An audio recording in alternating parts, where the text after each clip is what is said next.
Engine 1 from car 1. Car 1's on scene. Assuming command. Give me a CAN report.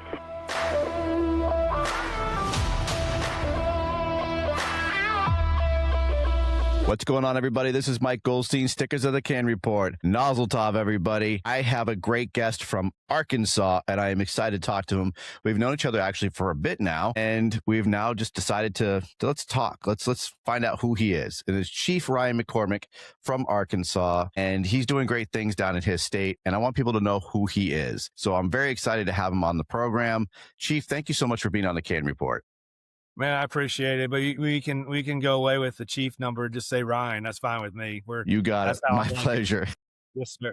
Before we get started, I love to give shout outs to my sponsors, Engine House Designs LLC. He's a firefighter-owned business out of Memphis, Tennessee. He makes hats, flags, chore coats, stickers, patches. He's got it. And he actually has great customer service. His quality is top notch. He works with his customers to give them the best product possible. So if it's your union, your conferences, whatever you need, he's got it. What's great, he also teamed up with the Kitchen Table Foundation, which is out of your neck of the woods, Ryan. The Kitchen Table Foundation is a great program, nonprofit. They're here for first responders, military, and veterans alike. And they're here to provide services to help those who need it the most, especially for mental health facilities. And Engine House Designs is now making all of their clothes. So when you go in their store, that product is made by someone local. It's made by a firefighter-owned business out of Memphis, Tennessee, and they're working together to develop that product, to give it to us, but also the main purpose is to give help to us, anybody who needed a place to talk. That's how the kitchen table was started, is pretty much standing around a coffee table or a kitchen house table and talking about problems. And so they decided to name it the Kitchen Table Foundation. And that's where we have it. So with that being said, we're going to jump right into Ryan McCormick. Ryan McCormick, I appreciate you being on the show. I'm going to jump into your bio real quick here, my friend. You bet. All right. So Ryan McCormick is the fire chief for the city of Alexander, Arkansas. He began his fire service career as a volunteer firefighter in Lancaster, Pennsylvania, later becoming a paramedic and serving with multiple departments, including the city of Little Rock and Bryant Fire Department. A member of the Arkansas USAR team, Chief McCormick remains active as a volunteer firefighter in his community with over 15 years of experience. He has traveled nationwide, instructing, speaking, and training fire service professionals with a strong emphasis on operational readiness and professional development. He is the founder of the First in Fire Conference in Arkansas, now entering its 9th year, created to share experience, knowledge, and passion for the fire service. Ryan is married and the proud father of 2 sons. Outside of the fire service, he and his family enjoy spending time outdoors, particularly duck hunting. And that is it. All right. That's it. Fantastic. I appreciate that. Sir. Yes, sir. Thank you. Thanks. So we're gonna get into it. So Ryan, you work in Arkansas. You're now. Are you still full time, or you're just doing the volunteer stuff? No, full-time chief, career full-time chief in that city of Alexander. And then I actually still do as a volunteer chief in my community that I live in. It's called Collegeville Volunteer Fire Department. And I've been there going on, I think, 13, 14 years. And so as a chief there, almost a little over 10 as a volunteer chief. Nice. Okay. What's it like doing both jobs now? Okay, you're doing career chief and you're doing volunteer chief. Is it the same, or is it kind of 2 different worlds? So it should be the same. To me, it should be the same. However, it's not. I think you're dealing with those that are giving their free time to go serve versus those that are earning a salary paycheck to a job.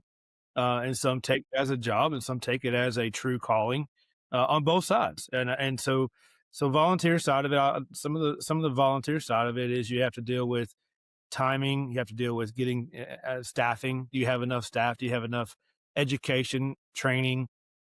We should not have 2 different expectations on the volunteer versus the career, but I think we have to have that in some cases. But I really truly believe that I set our standards high, from a volunteer side of it to a career side of it. I just don't see a difference. At least I try not to see a difference. There definitely are, and it definitely shows on scenes versus from a career versus volunteer. And I'll flip that too. The volunteer side of it sometimes outdoes the career side of it. Can you elaborate on that? You said that you can see a difference. So what is it, the difference that you see on scene from a volunteer to a career side? And that's a whole nother rabbit hole you could walk down. And I think everybody could. I think there's so many people out here that are listening to your audience that will say they're here. You can put two different pieces of paper and number them 1 to 10 and 1 to 10, and it goes into some. I guess it basically, are you into the job? Are you there for the job? Are you just there for the t-shirt?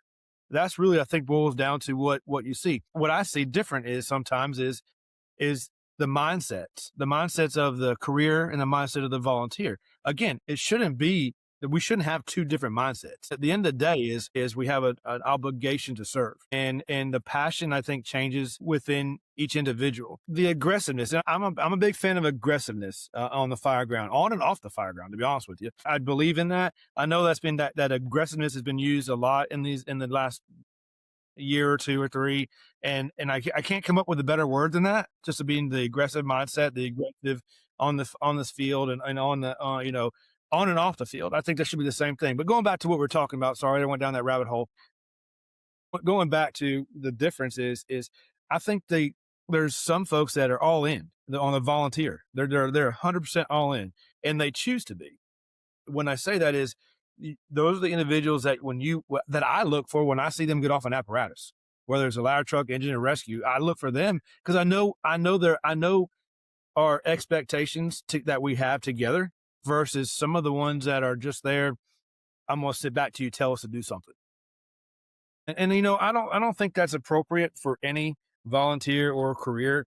There should be, you should know what you're getting into, what seat will you ride it, where you're going to, what your responsibilities for. I don't have to tell you to go pull a line. I don't have to go tell you to catch a plug. We're going to need it, or I don't need to tell you to go do a search. But there does need to be some guidance in any type of incident. But the level of expectations, the level of professionalism, and the level of, I guess I would say, training education shows, and it just does. You have those that hit it hard from the yard, and you know what? Just to be honest with you, don't show up. If that's all you're going to do is hit it hard from the yard, or put an air pack on, and you're out of breath before you get to the front door, don't show up. Yeah. Because you're a liability to us. Yeah, it's definitely an interesting game for both, because you see both sides of it, and especially for you, what you're doing, you're chief on both sides. And I came up from a call division as well, so I started as a call member, and then I moved into a career side of it, still on that same department, but I transitioned from volunteer call to a career. But I never phrased it as professional, because I've always thought that is who you are. It's not your career, but it's who you are and how you represent your department. Like you said, if you're showing up out of shape, that's whether full-time or volunteer. That's coincides with either one. That's your pride you have in the job. So there's great volunteers out there that are extremely professional, extremely passionate, and prideful of what they do. But then you also have career guys that are not. They're there for the paycheck. They're there like, oh yeah, this is my job now, so I have to sit there and deal with it. And it can be a difficult thing where they just sit there and go, I'm not getting paid enough to do this, so I don't have to. But the volunteer's like, no, I just left my house to go to this emergency, and I'm going to do it. I'm going to do my best. And they might have the limited equipment. They don't have the best of the best. And there's literally like maybe two of them on a truck that are doing the best they can with what limited education and training they do have, because they don't have the budget for it. And I think that's sometimes why they get knocked when people see them, half-assing on the drill yard, or maybe they are hitting it hard from the yard, is because they don't have everything that we have as a career department. Because as a career department, we have to do it. We're getting paid for that, right? I'll tell you something though, a little bit about what you just said and I think that boils down to our responsibility. Whether you train, whether they're mutual aid partners, or they're automatic aid partners, or they're, you're part of the volunteer service, or that's all you have is around in your area, is that you're just volunteer. I'm 100% volunteer. I love volunteerism. I love being a part of a volunteer fire department. I think we have I think there's, as a chief, my chief outlook on things are 100% different than everybody else. And they'll tell you that I'm a different type of fire chief, and on and off the field. But I think though, is if we're having departments show up and all they can do is just hit it hard from the yard, or not be able to put an air pack on, not physically fit. I think it's those that are beside each other, who work beside each other, is to say, hey, you know what? Yes, we do our jointly trainings yearly, monthly, whatever. It should be our responsibility to help them make themselves better. And I truly believe that, from even as within a department, and it goes from the career side of it too. If I have guys at our career department, my department, that are just not getting it, I think it's those that are beside each other, who work beside each other, is to say, hey, you know what? Yes, we do our jointly trainings yearly, monthly, whatever. Let's it should be our responsibility to help them make themselves better. And I truly believe that, from even as within a department, I want to know why. I want to know why are you not getting it, or why are we not? Why are you the one that's the weakest link on this on the fire grounds, Hmm. right? And Yeah. because if I see it, so does everybody else. My expectations, as my wife always says, I have a high expectation. Not everybody can meet those expectations. I understand that, but meet me halfway. From a volunteer and a career, meet me halfway. Because if I can do it, why can't you? Yeah, absolutely. And you touched on it too, is the mutual aid and automatic aid of things.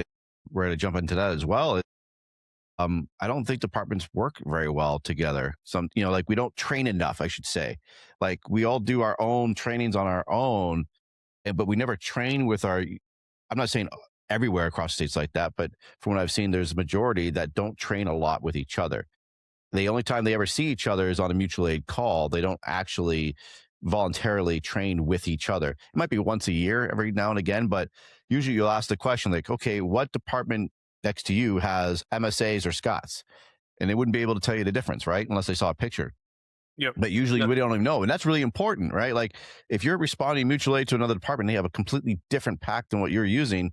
Well, now you're gonna have to change your tactics a little bit on your RIT team, right? Because now if you're not familiar with an MSA and all you guys have is Scots, well, you're gonna need to know if you're gonna be RIT for that team and they're operating inside with an MSA. We need to know that. So you need to study your neighboring towns. But also, though, is we have a really good mutual aid, automatic aid surrounding departments that I'm around. We have 3 or 4 really like-minded chiefs, and like-minded decision makers, command presence. And so it's taken some time to build that, getting the people in the right places, being, learning each other's tactics, learning each other's abilities and what the risks and what they can provide. But we really have that. And I think that's part of the networking and communicating with the fire service around you, is who you're working with, is doing that training with them, so you can know they know your expectations and you know their expectations, and not even expectations, what they can bring to the fire ground and what you can bring to the fire ground, right? Yeah, you want to know their strengths and weaknesses, right? Like You're absolutely honestly, if I know that some department neighboring to me is my RIT, like I hit on RIT because I really do. I find it very important. It's something I'm very passionate about. But if I look at that town and that department, and like you said, a bunch of yard breathers, and they don't train, and they get worn out real quick, and they're the ones that are going to be doing that job to protect us if something goes bad, I'm going to be scared as hell, knowing that this department that I know doesn't train. I know they look like crap, and they're fat, they're overweight. I mean, let's be real. Like there has to be real. Like I know, like we have to be gentle, and I'm all about that. But at the same time, we also have to be real about the job. The job is not for everybody, whether you're volunteer or career. If you physically can't do it, you can't hide it. Like, because when the shit hits the fan, we need you to do that job. And I don't care if you're volunteer or career, you need to be physically fit and ready to go. So if I look over my shoulder and I'm going inside and, it's a really good burner and the people that are standing there are a bunch of shepherds, well, I got a problem with that. If they're literally looking like a bunch of yard breathers. Absolutely. And I'll be transparent. That's part of where we go. And I'm not knocking anyone around us, around Sure. where I live. I am not. And so, but that does happen. We do see that. And in fact, my crew, I'm concerned sometimes with my crew and my staff on the career side of it. Sometimes we go to the county a lot.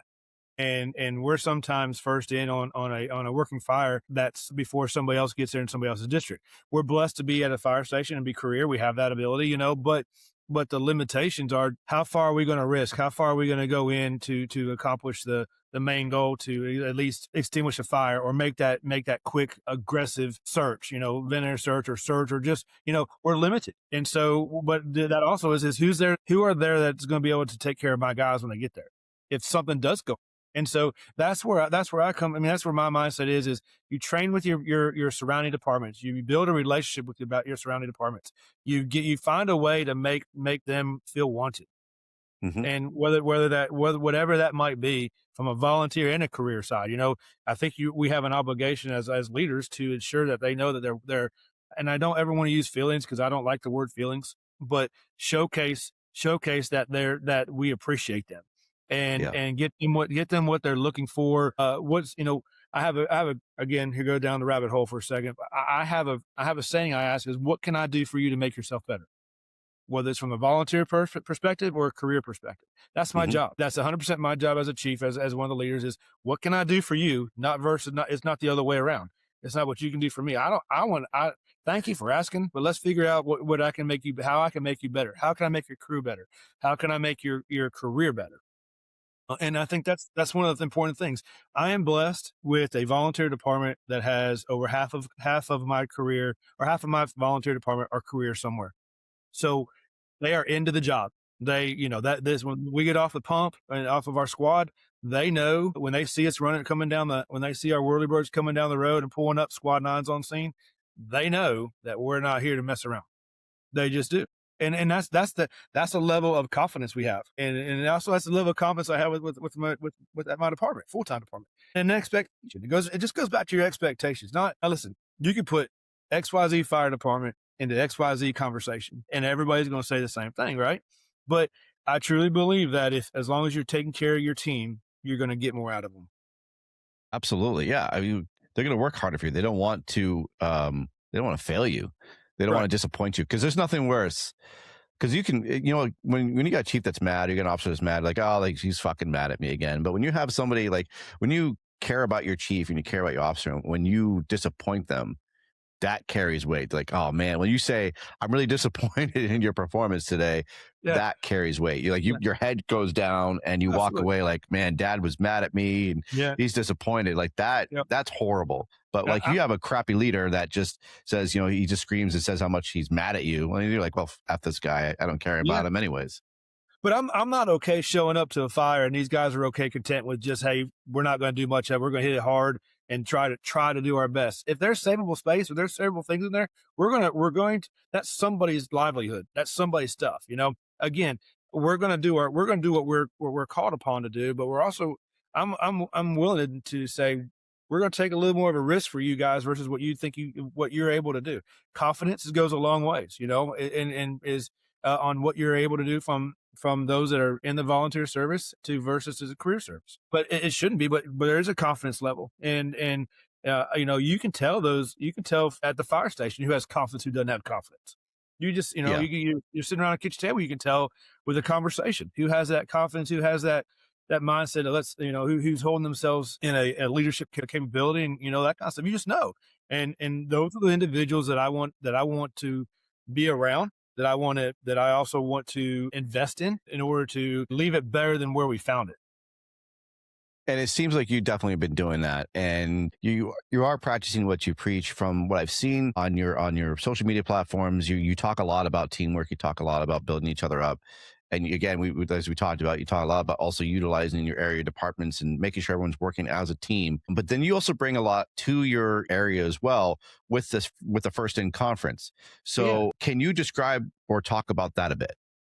Sure. It was something that I started just for Arkansas, that I just felt like the fire service in Arkansas was missing something. And basically what I meant by that is that the guys didn't want to go, or folks didn't want to go outside of their little area, our square, box or whatever, to go get to go to do training, to go getting outside of your department to learn from somebody else at 60 miles radius of professionalism or key instructors. And so, I started with me going, I go around the nation teaching. And during that opportunity, I've been given an opportunity to meet some really good friends and build relationships and just build a network of those that I can call in today or tomorrow or right now if we got the phone, and just have a conversation that, whether it's a fire conversation or a personal conversation or I'm stuck on something from a leadership perspective as a chief, what do I do? Those kind of things. And what I wanted to do is I wanted to bring some of those recognized names that you hear on social media or you see at events that you can't get to, or FDIC, or the bigger I would say the bigger area to go visit, right? And so I wanted to bring them here to Arkansas and not have $1,000 out of your pocket bill to go for hotels and for a ticket to purchase your ticket or something like that.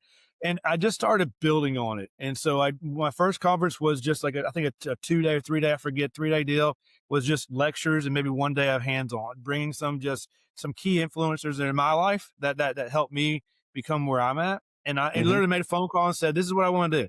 I want to bring you guys to Little Rock, and I want to do a conference on lecture. I want everybody to hear from you, spend an hour and a half or so of sharing your passion. And so that's just built to become over the 9 years, it has just grown to where we, first, I think the first year we had like a 50, 60 people, and it kind of grew up to almost 200, 200 attendees throughout the event.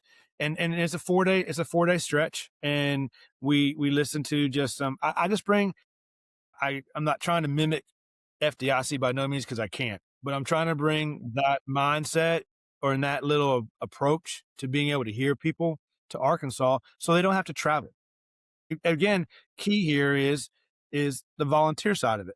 And I think the volunteer side of it misses out on a lot of that abilities and a lot of those opportunities. Can't get away from their families. They can't pay to go up to FDIC, or they can't go to these other conferences and to see your Chief Kirk or Corley or something, all those names, Yeah. So my goal was to bring my friends here and two-phase. I get to be with them and enjoy their comfort, build their relationship and build their friendship, and also let them share their passion for others. And that's all it just boiled down to. And now it just keeps growing. And that's for me. And I appreciate that. I appreciate those that take the time to invest in first in. And again, I don't, you don't see me standing up there and during the first in and basically doing a lecture. I don't want to. And the reason I don't want to is I want folks to be able to come hear from other folks that they don't get to hear from. And I enjoyed it. I really enjoyed it. So I was there a couple of years ago. And that's why I wanted to talk about it, because I had a hell of a time. I enjoyed the lectures. The presenters you had were top notch. You had Eric Budd, you had Kurt Isaacson, you had Todd Edwards, Andrew Starnes. You had just a great bunch. You had Jeremy Donch. Trying to think of some others. Was Ramirez there? Did Rob show Ramirez? Was he on that one? Yeah, Ramirez was there. He did a hands-on class, and then Dadgum Cadre was there. I did the Dadgum evolution, and I thoroughly enjoyed that. That was a lot of fun. I got a lot of good reps with hose work, and I love doing that. And then you had the Philly Tinned as well. Philly Tinned, yeah, Jeff and Gabe. Yep, absolutely. Yes, sir. So you had those guys there as well, and I was watching their group, and man, those guys were working those dudes hard. Like, I mean, people got really good reps, but they were exhausted. Oh, absolutely. Yeah. And everybody was exhausted for the HOTS class. Yeah. So this past year, I did something for the first time I've done in a long, long time. Is I actually did with Todd Edwards and the guys on his crew, we did a live fire. An all-day live fire and engine live fire and reps, and man, it went flawlessly, and everybody came back just like, man, this is can we do it again? And that's part of anything. You get re-energized. That's the biggest part about the building the relationships, but also from a part of what you're bringing back something. Sometimes you just need a little kick or a little pep or a little pat on the back to say, hey, you can do this. And so, and I think that's part of what First In's about is not just learning, but networking. And that's one thing I truly believe in, trying to set First In apart from a few others, is the networking side of it. I want them to build relationships, not just with the instructors, but with so many other folks there. I think that's what I got out of that that's what it felt like. Because it was so small.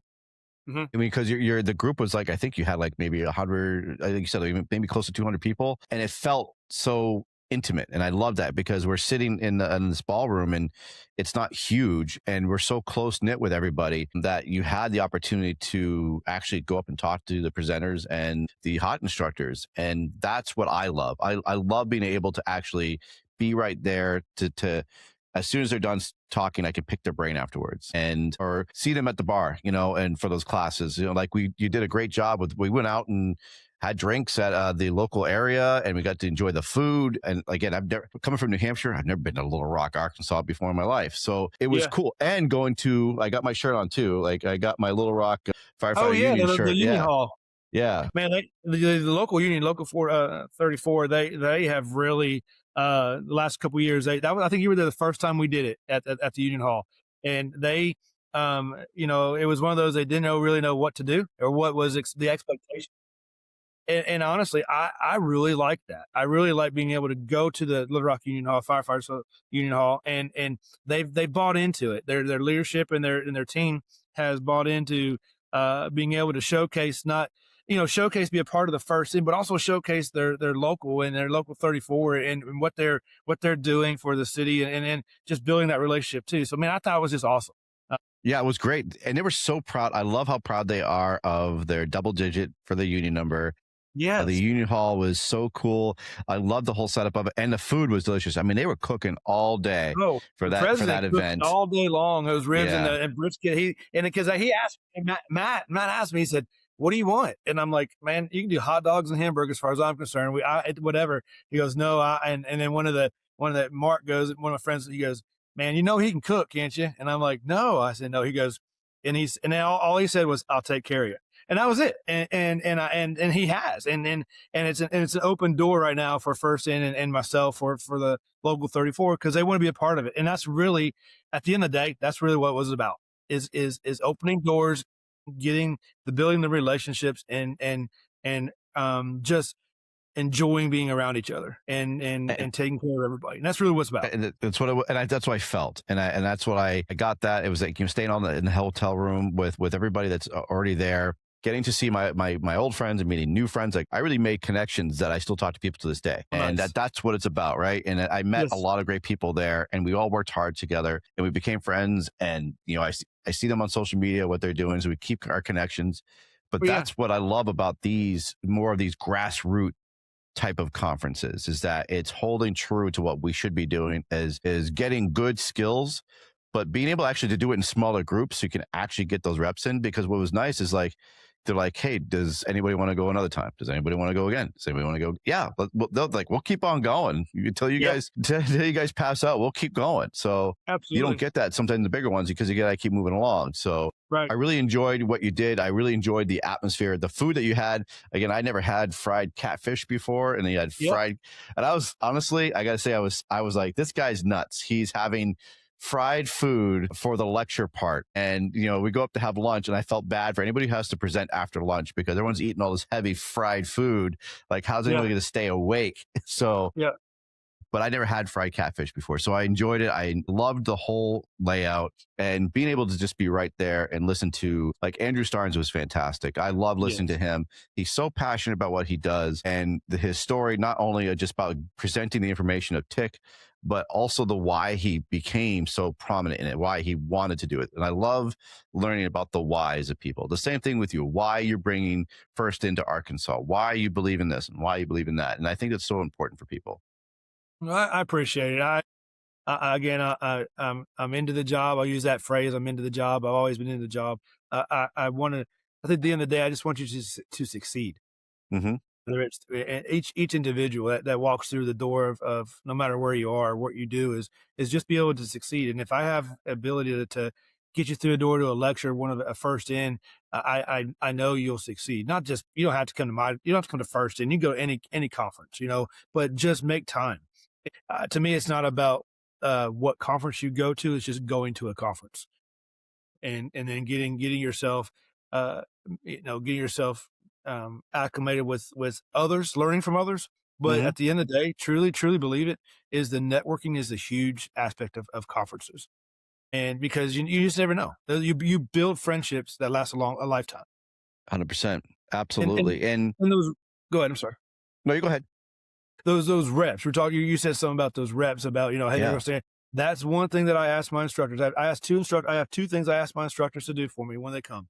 Is number one is give back time to those that are attending, whether it's at a restaurant, whether it's at the hotel, whether it's after hours or whatever. Just give back, because you're still a person just like the rest of us, and so just give back, make some time for those that are here. Because sometimes a lot of folks are afraid to walk up to your table at a restaurant from an instructor perspective and interrupt. And I'm like, I want, and I know it's not practical sometimes, but be interrupted. Be interrupted and listen to what these folks have to say, which they do. And then, and the other part on the hands-on is make time. If it goes longer, if it needs to go shorter, but make time, make sure these guys understand what you're sharing, that they can go back and they know exactly how to share back. Yeah, 100%. Like, you should always be approachable. Yep. And absolutely. open-minded. Absolutely. Yep. So with the First In, you're also doing something you mentioned earlier before we started. You have like a sub conference, if you will. What do you do? What is that one? It's called Hometown Hero. And actually, I'm almost done with getting it prepared and throwing it out on social media. It's a 2-day event. We're doing basically Arkansas talent, showcasing Arkansas talent here in the Little Rock area. 1 day lecture, 1 day of hands-on. And basically, those that don't have a platform like the FDIC or these other conferences to go to, but they do have a passion for the service. They do have an outlet of teaching. And I want to give them, I want to give some folks that don't have the ability to get out there to showcase what they know. And I did it last year for the very first time. I brought a keynote speaker in from out of state, and Tim Kellett from FDNY, and he came down, and good people, and he did a 2-hour presentation to open it up. And then we had 5 different instructors or 5 different other speakers from around Central Arkansas, and actually Jonesboro Fire Chief as well, and just shared what their passion is, and just a small and a dose. We went out and did we went out that night, and everybody had a social. And then the next day we did, there was 3 different hands-on events, and the people in the class could pick which one they wanted to go to. And I always make sure that we have hose or engine work in all our conferences, because that's the backbone of the fire service. You can't deploy. If you can't deploy, if you can't pump, if you can't get water on the fire, and do searches. Those right there. I mean, they put in whatever order, chronicle order you want to do, but those right there, I always ensure that we have something at first in that goes down to the basics, because I know you never know that you learn. I learn more about the basics because I've learned about the advances, and come back comes back and go, okay, hey, I forgot about that. I'm thinking about something totally different. Now I want to key back into these basics again. And so I think we get ourselves focused on we want to be in the advanced side of it, where we haven't mastered the basics. Yeah, absolutely. Yeah. We always actually fall back to our basics. As advanced classes that we can take, usually those calls are always just pretty much relying on the basics of the techniques that you've learned. That's right. That's right. And then you got to be able to stretch. You got to be able to stretch flawlessly. I had a captain that told me this: know where you're going and how you're going to get there. That was the first words he told me. One of the first things he said to me when I went to as a rookie. He goes, Ryan, I want you to know something. He goes, when you pull, because we're going to go to a fire, and it's probably going to be today. He goes, you're going to pull lines off of that pump. You need to know where you're going and how you're going to get there. Is there a car in the way? Are we going down an alley? Do we need to go to the back door? Do we have to go to the front door? Do we have to go through a window? What's our obstacles? Don't go walking until you know where you're going. Yeah. And so, that was huge for me. I've always remembered that. And I've always shared that too. I said, I think that's important. Know where you're going and how you're going to get. Now, you said you do teach, and you travel around teaching. What is it? Some of the topics that you go and discuss? Sure. I love to talk. Obviously we're talking, so I love to speak. Some of the passionate that I'm aware about is light staffing. I am 100%, throughout my entire career of life, light staffing, with this of the ability and the knowledge and what basically comes with light staffing, how to handle light staffing from commanding from the sidelines is another good one. I really love talking about command, because I think we're missing some of the key factors in a command component. There we are putting people in command that shouldn't be in command. And I'm not saying education. I'm not saying they're not knowledgeable. Obviously somebody has to be in command on an incident, on a fire. Obviously that's just part of it. But are they prepared to be in command? Can they can you make decisions? And I think that's huge throughout the entire nation.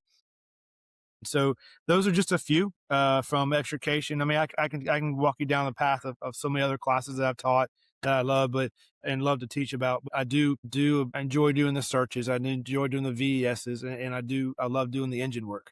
And so, and then the command side of it, we burn here in Arkansas at our 2 departments, and an average of 50 to 60 let me back up. 50 to 60 working fires a year. We've been averaging that for the last 5 or 6 years. So we do see fire, from volunteering to career. We do see quite a bit of fire. And I've had the privilege to actually be assuming command or assisting with command components. So I don't know everything, but I've learned a lot and I've seen a lot. And I would like to just, I guess the end of the day is just showcase and share some of the experience and things that I've failed on. And I'm 100% not afraid to share my failures, and not just failures, but what I did to basically to prevent those same failures in the future. That's being vulnerable right there. I love that. I think that's so important to be able to, Nate Sturm does a great job with really hitting on that as well, is that we need to actually showcase our vulnerabilities and our failures, because like you said, no one's perfect. I mean, we're not in a perfect world, and we've all failed, whether it's a marriage, whether it's pulling a line, we've all had these experiences, and if we hide them, then who are we helping? And I think it's great as an officer and as a chief to be able to say, yeah, I screwed up, but I'm going to show you why and how I recovered from it. So you don't have Yes, to worry about that. absolutely. And that's important. I'll be the first to admit if I mess up on a scene or we mess up on something that we should have, whether it's even in the station, right? Hey man, I own it. I own it, and we'll fix we'll fix what we just thought that was right and do something different. And at the end of the day, is our goal is not to get anybody hurt, and not to get anybody injured, which is hurt and injured, obviously. But use our tactics that we know, and be prepared to take care of business. Yeah. I love it. And so on the side as well, you also help out working for a company called Lone Star Tactical Buildings. What Yes. is that about? Lone Star Tactical Buildings is owned and operated by by firefighters outside of Houston. David Eckerman is the owner. I'll tell you the story. Back in 2017 was my first in conference. Basically, it really had a no name conference to it. And we were I had Mo Davis. I had a bunch of folks here, and we were spending. I had a 5-story, what is it called? 5-story hospital that was abandoned, and we were doing. We had live fire. We had guys from Baltimore, Philly guys, and just a ton of folks that were there. And one of the events or one of the scenarios was forcible entry. Mm-hmm. Somebody reached out to me and said, "Hey, you need to get a hold of this gentleman named David Eckerman. He's out of Texas. He's starting making forcible entry doors. He has a really good David Hernandez from Texas and from Houston, just some really good guys that teach and just trying to get their foot in the door. That's one thing about me. I want to get somebody who's passionate about it, get foot in the door. And so again, we were putting, I think at that moment, that weekend, we had like 300 students just for this. It was just different. And we had a lot of Little Rock, North Little Rock, and surrounding small departments that were part of it. We just spent 2 full days of just searching ladder truck aerial, working off the aerials, Venator search. I mean, it was just enforced entry. I met David, going back to the story. Sorry. Met David. He brought 4 doors up, and all they did was force doors all day long. And for 2 days of just showing and applications and all that kind of stuff. Once it was over, I had an opportunity just to visit with him briefly and say, you know what? I'd like to build that relationship. And Mm-hmm. so I'm getting into building these Connex boxes in training buildings. And I'm like, oh man, that's much needed. Didn't know much about it, but really much needed. And so long story short, opportunity came along to just showcase and share about Lone Star and what he's doing. And that's really all I'm doing is just showcasing what Lone Star has, Lone Star Tactical Buildings have, and then just helping other departments. I think the best thing to say it is your budget where you get more bang for your buck. If that's the best way of saying it. Sure. David is one of those believers in that if you need a fire building or training building and you have a budget, he's going to make sure that we stay with underneath that budget and get you as much training opportunities for you as well. He wants Awesome. a training burning in every department's hands. Love it. And he understands the ability, and we understand the ability to don't break the bank. And so right here, I have the website up right here. Oh, awesome. If you could see it on your screen, I'm not sure if you can, but I do have the screen up. And so it's talking about exactly what you're saying, like having good training props for us to use. Actually, my department, now we're actually looking into getting an actual building for our new training grounds that we're looking to build. But you guys have, looks like it's legit. You guys have great props here, great builds.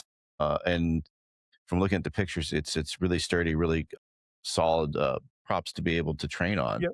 Man, Brian Brush, his department, Brian Brush, Brian, and he has one of ours, and he has burned the buildings, his building more than anybody else that we've had. And he showcases that on his platform as well. So if you want to take a look at what Lone Star buildings look like, he's done over 400 fires in a matter of, I think, 2 years, and just in the buildings. And so, like I said, I enjoy sharing about what David has to provide, and Lone Star Tactical Buildings I think is pretty is one of the premier buildings that you can have that's going to last your department for your legacy. If you're looking for a building and you want to customize it and leave a legacy, this is the place to take a look at. I love it. Yeah, they look really nice for sure. Awesome. Not everyone's the same. We have so many on the website there that David has that at the end of the day is they're all customized. They're just what you have on the building, the breezeway, like you said there, and there's several others, a double stack. That's just a beginning template, and then the rest of it all becomes customized. Okay, and there's double stack there. All right, the Schaefer. Yes, sir, Schaefer. The hallway, the long hallway. That's a good building right there. Oh, I love the 2-story garden style. That's cool. I like that. That's pretty sweet. Yeah, we're working with David has some departments that are really interested in looking at that, and that's a pretty good training facility that building is. It's awesome. I love it. I What a great idea. I appreciate you bringing that up. I really do. I appreciate you bringing that up and letting me take a few minutes to share about Lone Star Tactical Buildings and what they can provide. I really do appreciate that. I thank you. Of course. Absolutely. Like I said, like want to help. And honestly, anybody who's looking for training props, because there's so many out there, it's great to be able to hear directly from the source, so, and hopefully people to be able to see it. So before they have to start hitting the ground running, they can look at different avenues. So that is fantastic. I love it. So you have that going on, and you have the First in Fire conference, and you're doing a lot. Now, here's a question for you. I'm going to dig a little deep. How do you handle all this at home? Like, you're a volunteer fire chief, you're a full-time fire chief, you're doing stuff with Lone Star, and you got your conference. How do you handle all of it? Prioritizing, and I mess up daily. Just be transparent. I have a wife that forgives me every day, and so there's good days and bad days, but at the end of the day I'll share this. The job will be here after you leave. Your family will be here forever, and so I sometimes forget that. And have forgot that, and go back to trying to figure out how to fix that. Everybody understands that what we're talking about. But at the end of the day, I have a wife and 2 boys that are forgiving, and we not just make time, we find time, and they understand the ability to work hard and have a hard work attitude, and just the ability to be able to provide for your family. But again, go back to the beginning a second ago is remember your family will always be here. Work will replace you before you get out the door. Mm-hmm. And so that's just, and then the other part about when you make the time, be there. And whether you're doing stuff with your family or doing whatever, be there. Sometimes I gotta put my phone in another room and just let it, I'll worry about that later. And then, there is a lot of stuff that I miss and have missed. And sometimes I realize that that's probably, I made that mistake, but, and there's no way to catch up from that. Right. So what you do is you live in the present, and you find out what you can, and you just live in the present, and you try not to miss out on those next steps. Yeah. Absolutely. Now, because you don't want your family to resent the fire service, no, right? Because it's something that we love. Yeah, I'll be open. I'll be open. I'm okay. I'm not afraid. My boys does resent the fire service. They're not in the fire service, and they do resent because I have left on things that was important to them, but I didn't think it was that important at the moment. To go on incidents and not realizing that. But when I was here, I tried to be here for him. But at the end of the day I'll share that and say this is I have my youngest son surprised my wife and I about before Thanksgiving and came home one afternoon after work, and he said, "Tell me about this EMT stuff." And I'll never ever put, I never pushed my boys in the fire service or the medical side of it. I intentionally didn't, because they lived it. Yeah. They lived it because they lived with us, and that was my job. And so when my youngest said something about it, and I kind of had to step back for a second and say, "What did you ask?" Dad, tell me about the EMT side of it. And so again, parents out there, sometimes you got to give just a little bit. Don't give them too much, because if you give them too much, they're going to turn around and go the opposite direction. We all know Yeah. that. So I just gave them. I just shared a little bit about what the benefits were, what brought me to the job, what the love of the job was, and I left it at that. And then, and then a couple of days later, he comes back and goes, "Dad, I've been doing some research," and I'm like, "Here you go." And he goes, "I think I want to become an EMT and then work my way up to be a paramedic." And I'm like, "Where?" My wife and I are like, "Where did this come from?" Again, I'm excited. I'm proud of him. I'm nervous for him. He's in school right now for it. And so I believe and pray every day that he will be successful no matter what he does. I'm looking forward to his future and just seeing what he brings to the table, and so that maybe I can leave and he can have a legacy. So I love that. Wow, that's quite the surprise for sure. And I think that's really important. I love that you didn't push him into it, and because not everyone's going to share our passion, and even our family. Again, like, they see the stress that we have, and they see it either eats us up or we become too consumed by it, because I've said it before that, man, and in this job, we have addictive personalities.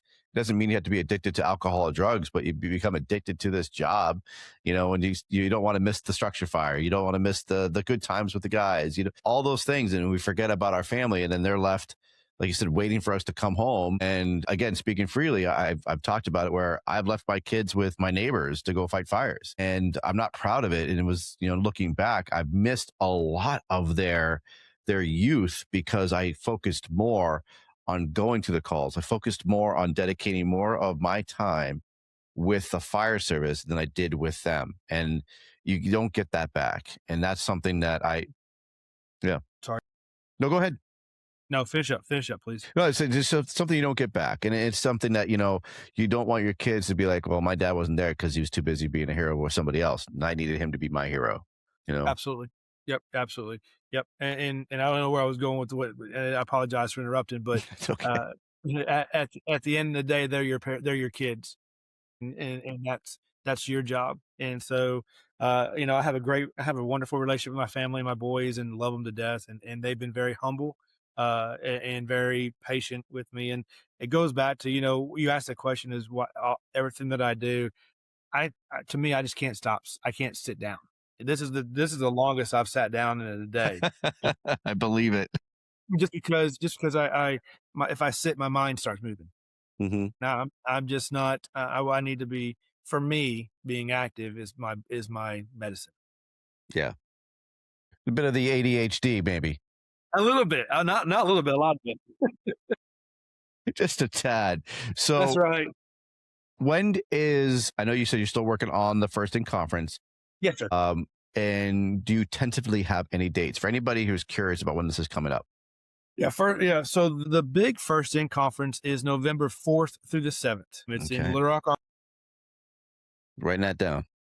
Yes, sir. Write it down. And so that'll be my big one, where we bring a lot of instructors and we'll do hands-on, and same concept we've set before. And then the mini Hometown Hero Conference, I'm projecting late May, early April. Nice. For the conference. And I'm going to get that out pretty fast. We'll work around FDIC most definitely. So, because nobody's going to be at the fire department, so they're going to be at FDIC.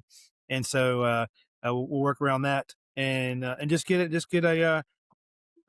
pack the house and try. The other part of it is my goal is to not break your bank.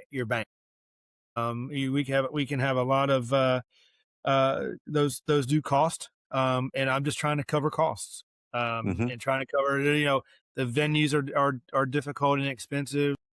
Instructors are they have to be paid. You can't get them for free. That's not how this works. And nor should we expect that. And so, because their time's valuable. And so you have that. So at the end of the day, my goal is never to go over a $350 for 4 days. And I think that's reasonable. And do that, but I'm working on some sponsorships to try to help that decrease, for a 4-day event. And on the big one, and the small one, is somewhere between the $50 and $60 mini conference. Oh, that's fantastic. just enough to take care of the venue. And then paying for the smalls that take care of it, that comes with the venue. So I really, it's not about trying to you don't get rich doing it by no means. And that's not what I'm trying to do. I'm just trying to make a conference for networking for everybody. And so that's at the end of the day, that's really what it boils down to for me. Yeah. And like you said, you've killed it. The time I went, the only reason why I went is because I saw the group of the caliber of instructors and presenters that you're doing. And I kind of fanboy out, and I was following Dadgum around because I love learning from Pfluger and Hollick and all those guys. So I was like, I got to go to another one. I need more. I was excited. I'll give you a tease if you want me to for the big one. Sure. Some of the individuals that are coming. Chief Scott Thompson. All right. Is one. We have DJ Stone and his brother, Chief Stone, coming. All right. Then we also see something else. I'm trying to think of who else I can kind of share for a second. Todd Edwards is coming back. He's going to be influential, and Todd's going to be influential in some of the hands-on. And then I'll leave it with, I'll end it with this one I'll give you two more. Jeff Eckert from Philly Tennis. And then Kyle Romagus. All right. And you know what? I'll leave one more. I'll take one more. Clyde Gordon. Ride with Clyde. All right. Let's ride with Clyde.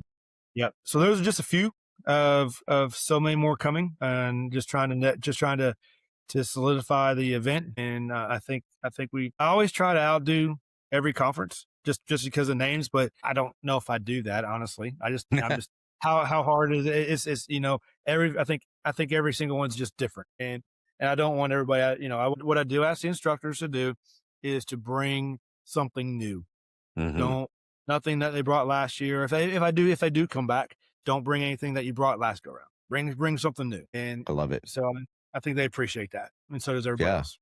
Well, so far, that is a great list there. I mean, because I love listening to all those guys. I mean, and I got to meet Jeff Eckert when I was at First In last time, and what a solid guy. I loved, and he's down to earth. I mean, he is grit, and he is like he wants people to work hard to get the most out of their experience. And the same thing with Mayday Mindset being there, Rob Ramirez, and then honestly, like again, Little Rock. Having never been to Little Rock, I didn't know what to expect. And when I got to go to the downtown, I got to have dinner with Rob Ramirez and all the guys from Mayday Mindset, Tim Gleason, and all those guys. And man, the steakhouse was fantastic. I enjoyed it. And then the downtown nightlife actually was pretty badass. Didn't expect it at all. So it was welcoming. I enjoyed it. I loved the food and the atmosphere and all the places you had us go to. And it was just like that, though. The chance to be able to network with everybody, to be able to just literally just sit down at random tables and pick each other's brains and just talk about life. And that's what I love about that, is being able to actually just sit down and communicate with people, because honestly, like it is a great chance to be able to get away, clear your mind, absorb some great new information, and then go back home with your batteries recharged and ready to go back to your department and talk about the great experience you had. And that's what I highly recommend for these people, for anybody who's listening, to go to check out First In. It's the same thing. On Sunday, I'm traveling to Bears of the Oath in Georgia, and I've got 3 more guys from New Hampshire that are coming to join us. And that is something that's really cool, from spreading that excitement and spreading that passion. If it's a crap conference or if it's a crap time, I'm going to be honest. If anybody come back and go, no, I really wouldn't go, I didn't get a lot out of it, or it was just repetitive stuff. But like you said, I want something new. You're telling those guys, I want something new from you. Because especially that's got to be hard for them, because I mean, they have so much and they've done so much. Now you're telling them, hey, give me something new. Like with that mention, they'd be like, what else can I give you? So I said this last year to Corley Moore, and I forget. That's who it was. I was went there too. I left out Corley. He was at that one. And it was Jeremy Dausch and Corley. I said this to both of them last year, and I said, I want you guys. In fact, I said to all the instructors, I said, I want First In to be your place to try something out. If it fails, it fails. If it succeeds, it succeeds. But let's try bring it here to First In. If this is something that you want to present it and have you're building something, and you're going to do it next year, or you're preparing it for FDIC, or you're preparing it for something else, bring it here, try it out, see what kind of feedback you have. And that's where that brings something new to the table comes into play. It's just bringing something in. And so Jeremy and Corey both said, man, that's something that's a good idea. And that's something that's well, gives them a little bit of opportunity to visit and see the interaction, and also see what kind of input they get in the energy back and forth from the students. So again, that's one thing I truly believe First In does, is sets us apart just a little bit, is just hearing something different, and not, you may see the same face, but they're hearing something different. Yeah. I love it. I can't wait to go back again. The list is fantastic. I love the fact that you gave us some teasers. I'm excited. And are you going to be back at FDIC? I saw you last year. Will you be back again for this year? I'll be up there. Yep, I sure will. We'll sure be walking around and visiting, and probably I will be at the Lone Star building, or Lone Star booth, at least one day up there. And so the rest of the time I at least be up there walking around and visiting, and just networking and seeing the sites with everybody else. So absolutely. Great. Well, as we're winding down here, I thank you so much for being on this platform. Thank you for sharing all of your knowledge and your passion with us, because you got so much energy, you got so much passion.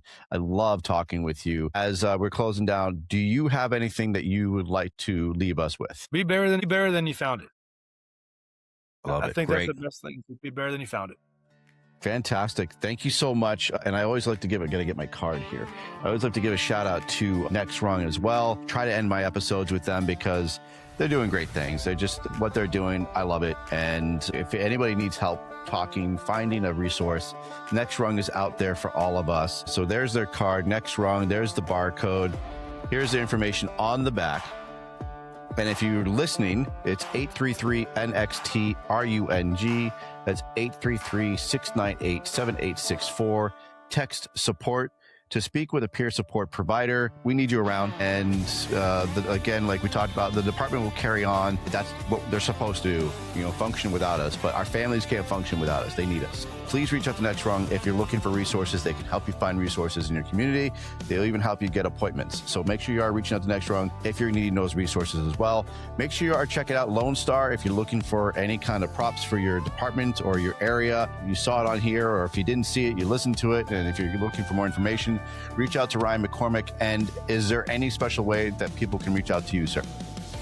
You can get on the website, Facebook land, or anything like that, or I'll give you my number. I'm not afraid. My phone rings all the time. Is 501-920-7254, 501-920-7254, or email is firstin.fd@gmail.com. It's firstin.fd@gmail.com. All right. I don't know what I just did there, but you know what? I'm probably second guessing my life choices right now. I love it. So, and just so people know, for First In, I'm going to bring up the website so people can see it. Here it is, firstin-in.com. So that's first-in.com. And this is the website here. So if anyone's looking for information as it starts to progress, go to this website so you can get all the information firsthand. So there you have it. First In conference. They got the website going on. So make sure you're checking it out. Stan, and I'll be updating as we go. I'll be sharing it on my pages so people know when it's going on, what to look for. I've met a lot of great people from Arkansas, so I'm excited to see them again. And I appreciate you so much, sir, for being on the show. So with that being said, you all stay safe, be well, and nozzle top. That was good. There you go. Awesome.